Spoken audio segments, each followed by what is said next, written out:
आगे क्या करना है, कुछ सोचा है? अभी तो नहीं सोचा। लो 10वें में आ गई, चलो तो सोचा ही नहीं है।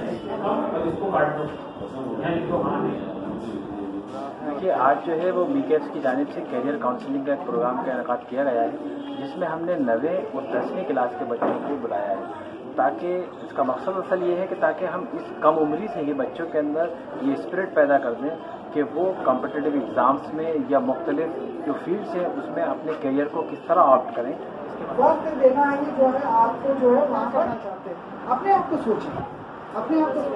करियर काउंसलिंग प्रोग्राम था जो हमारे लिए बहुत ही बेनिफिशियल रहा, क्योंकि यहाँ पर बताया गया कि किस तरह से हम हमारी एक ही फील्ड नहीं है, बाकी बहुत सारी फील्ड है जिसमें हम अपना करियर। आप लोगों को स्कॉलरशिप दी जा रही है।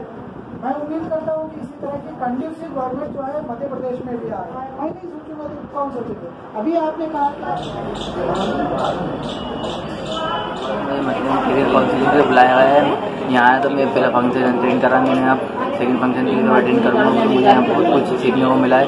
कोई अपनी जो मैं करना चाह रही हूँ, जो करियर करूँगा, उसके लिए मैंने बहुत यहाँ से मालूमात करके और हासिल होगा। सेकंड कॉम्पिटिशन में इंशाल्लाह और मालूमात हासिल। सबसे पहला ये कहा गया है कि हदीस में है या बच्चों ने कहा है कि आप उम्मा के साथ रहोगे तो आगे